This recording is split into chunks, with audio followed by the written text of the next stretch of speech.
In this video, I'm going to show you guys how to build the best $1,000 gaming PC that you can assemble right now. A build that is packed with plenty of power, not only for high frame rate 1080p gaming, but gaming at 1440p too, with parts that give good upgrade options, are fairly easy to assemble. I'm going to be walking you guys through the full build process, including any mistakes I might make, as well as looking at detailed performance numbers later, so you can see the exact frame rates that are achievable of this exact build.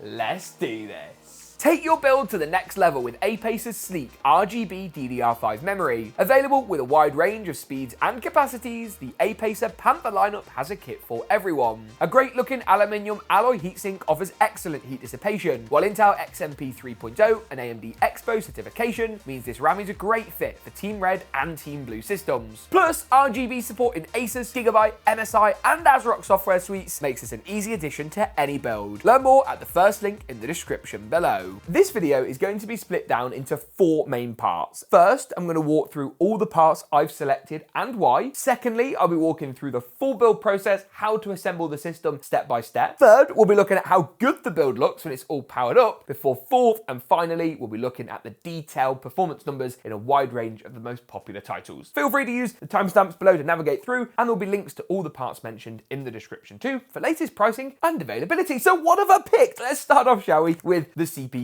And this is going to be a pretty predictable and pretty obvious option for regular viewers on the channel. Now, against the backdrop of new CPU releases, we've had Intel Core Ultra, that's now on the floor. We've had AMD Ryzen 9000, but I've not picked any of them. No, instead I've picked this, the AMD Ryzen 5 7600 Non-X. Now this is AMD's base level entry level CPU from the Ryzen 7000 lineup, but don't let its positioning in the stack deceive you. 6 cores, 12 threads, overclockable, and it's got decent clock speeds out of the box. It's perfect. Building a gaming PC and choosing the right parts is all about balance. And if we poured more money into the CPU, say another $100, I'd have to take that out of the graphics card. And you don't want to do that. That is going to have a more detrimental impact on gaming. Talking of graphics cards, let's address that, shall we, straight away. This is the AMD Radeon RX 7700 XT. Now, if I'm going to be really positive, I'd say that AMD are killing it at the entry and mid-range of the market. And if I was going to be quite negative, I'd say that Nvidia just don't really have that many options you should consider. For $399 or thereabouts, that depends on the cooler and the model you go for, the 7700 XT is a bit of a beast. At 1080p, you can handle high settings across the board and get really great frame rates. At 1440p, you may have to temper the settings down slightly, but it's still going to get some great performance. But you can see from our graph testing a wide variety of titles how the 7700 XT is positioned. And when you analyze the cost per frame, that's how much you're paying for each frame or for each FPS, you can see the 7700 XT wins out in a really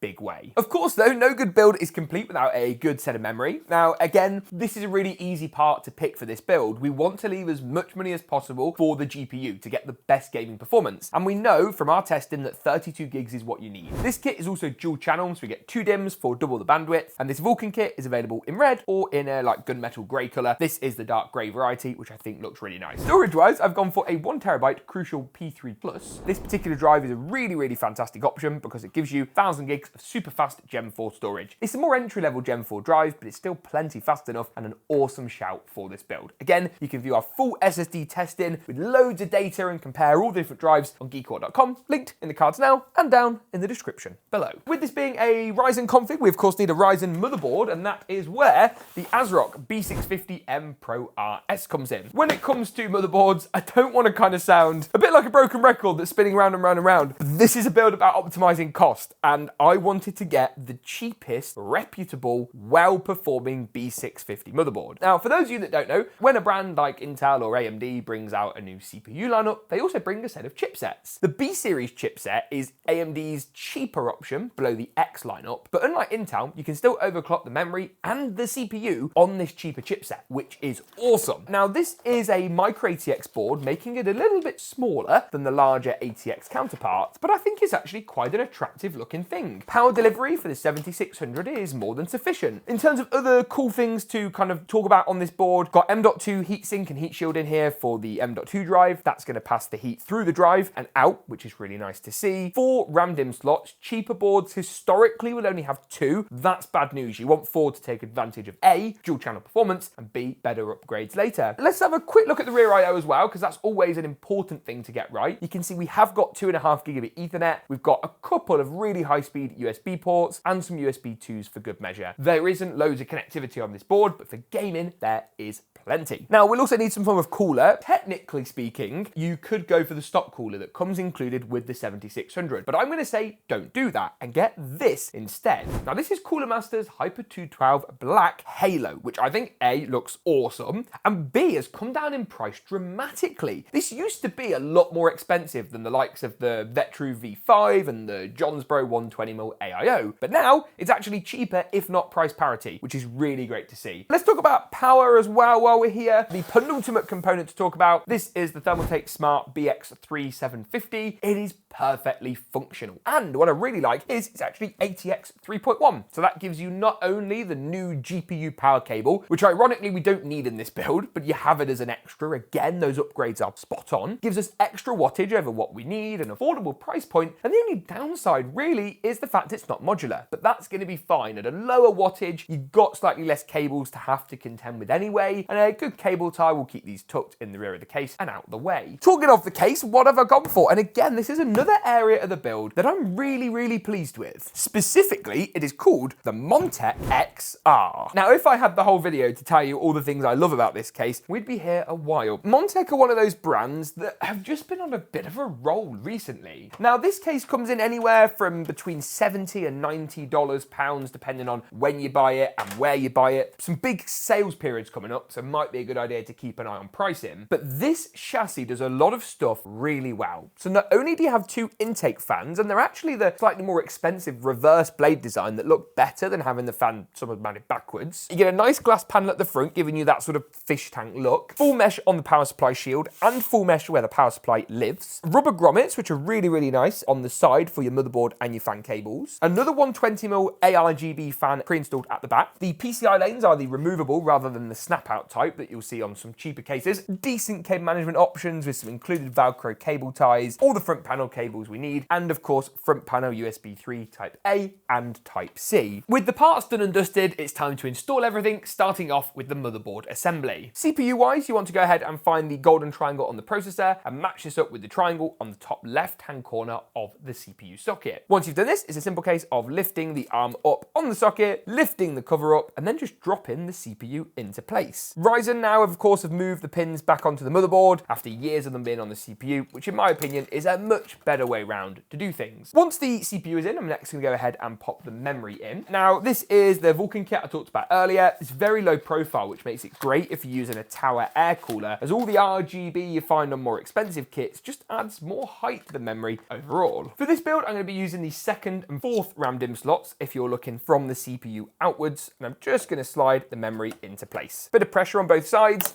T-Force logo should face this way around, and once that has been done, we're pretty much good to go. Following the installation of the memory, the M.2 SSD is going to be next up, and the first port of call obviously here is to remove the M.2 armor. You can just do this by taking out each of the screws, one on either side of the M.2 SSD cover, before going ahead and sliding the M.2 drive into place. Pop it in, push it down, and remember to remove the plastic cover on the M.2 heat pad, the thermal pad, as that's going to create the nice bond between the drive and the heatsink. Next up is the CPU cooler, and this is sort of the final thing that I'm going to do before moving the motherboard into the case. All you need to do is attach these AMD brackets to the bottom of the cooler using the included small screws, add some thermal paste onto the processor, and then secure it down using the 4 black backplate holes that poke around the CPU. These are built into the inbuilt backplate and provide a secure mounting position for the cooler. Make sure they're all nice and tight, leave the fan off, as I'm going to add this on later once we're into the motherboard. Once that's all complete, the motherboard is going to move into the case. Now, you do need to be a bit careful because this case is configured by default for ATX motherboards. This is a micro ATX design, so that means some standoffs are going to need moving. I'll show you which ones it is. The 3 at the top can stay, stay, the 3 in the middle can stay, and it's then 2 down the bottom, which need moving from the bottom row up a little bit to accommodate for that micro ATX configuration. Once that's done, then you can go ahead and slide the motherboard in and secure it down with all the included screws that come in a bag at the back of the Montech XR. Make sure you don't miss any, 3 at the top, 3 along the middle, and then 2 down towards the bottom. Once the board's in, it's then a good time to pop the fan back on. I'm gonna wire this up later when I do the remainder of the cabling and wiring. Just pop that on, gonna clip it onto the top of the cooler, brace it down the bottom, and as you can see, that actually fits in the build really well, helps to fill a little bit of this empty space too. Now at this stage, it can be really tempting to go ahead and pop the GPU in, but I'm gonna tell you now, it's not the sensible idea and it's not the right thing to do. Instead, I'm gonna grab the power supply because that is gonna be a far more useful thing to do at this stage. Now then, get this power supply ready. There's not a great deal to do. If it was a semi-modular unit, or a fully modular unit, actually, you'd need to pick what cables you want to plug in. With this, there's just the cables. I'm going to talk you through which ones you actually need. So let's start with the biggest one. This is the motherboard, the 24-pin motherboard cable. We're definitely going to need that. You're also going to want to pick up one of these, which is a dual 6+2-pin PCI power cable. So yep, CPU power, we're absolutely going to need one of those. That's going to power up the CPU at the top left of the motherboard. SATA power is also a pretty good idea. This is going to be really useful for things like powering up any RGB controllers or fan controllers or anything along those lines. Now, weirdly enough, this power supply said it was ATX 3.1, but there's no new 16-pin GPU power cable, so I got that wrong. Presumably, it's just using the ATX 3.1 standard, but that doesn't necessarily mean it has the ATX 3.1 cable. Regardless of how you install it, you're going to be popping it into the bottom of the case. So I'm going to pop it in a fan-up orientation, and this is also a safer option if you're putting it on carpet, you're worried about the airflow being restricted at the bottom. As you can see here, we've got 4 screws which we can line up. These screws again come included with the case, and they have a hex-shaped head. Those 4 are going to secure the power supply into place. Once the power supply is in, it's then a good chance to do all of the cables and wiring. CPU is going to go up to the top left of the motherboard, followed by 24-pin motherboard power, which is the large connector that goes on the right-hand side of the case. HD audio goes to the very bottom left. Then you're going to do the JFP1 front panel connections on the bottom right-hand corner, followed by USB 3 Type A, which is just next door, USB 3 Type C, which is up on the right-hand side, and then of course also a good chance to do the fan and RGB cable for the cooler. They're both going to go straight into the motherboard at the following locations. And with all of that nicely sorted, it's now time for the GPU. Now, big thanks to PowerColor who sent this card out at my request. I was really impressed when I looked at their 7800 XT, and obviously we've had a lot of experience with various different 7700 XT models, and this one's quite beefy. It should fill the case out quite well. Whether or not that means it's sort of slight price bump over the more reference-based designs is worth it is going to be something you'll have to decide yourself. However, I think, yeah, that's quite a nice GPU. Now, let's give it a little bit of a test fit, make sure I've not got my measurements completely wrong. Yes, it fits with no problems at all. The rear PCI lanes aren't quite right in this build. I've already taken 2 out from a previous system and for whatever reason, not put them back in. However, it looks as though I need to actually move top slot down to slot number 3 to make way for the graphics card. So I'm going to go ahead, unscrew that screw, drop the slot down by 1, secure that back into place. Make sure you push the notch down on the PCI retention slot, and then go ahead and slide the graphics card into place. Yeah, look at that. Couple of screws to secure this into place. It is long, but it isn't too heavy, so I'm hoping that GPU sag shouldn't be a major issue. Little top tip for you, get these loosely screwed in, push the card up, and then once the card is sort of being held up, screw it in. That will help offset some of the sag. I do need to give it power though, so I'm going to grab our dual 6+2-pin PCI power cables and then plug these on up to the graphics card. So there's number 1, and of course the second 8-pin connection. You will want to cable tie this cable, just get it nice and neat through this grommet, get that down, and that's just going to tidy the whole aesthetic of the build up. If I grab myself a power cable and go ahead and plug this into the rear, turn the switch on, have I done a good job, and will it turn on for the first time? Yes, oh, that was like straight away. We're missing RGB for the rear fan. That I think is a pretty easy fix, and I should be able to just, yeah, plug it in. And the advantage here of having all these RGBs on the same motherboard port is that within an application like Signal or ASRock's own software, we should be able to get it nicely synchronized together. There is a little bit of GPU sag here, actually, more than I was anticipating, so I may need to go ahead and get some sort of GPU support bracket just to prop that up and, of course, tidy this cable away. So give me some time to do that, and I'll rejoin you for this all-important gaming benchmark.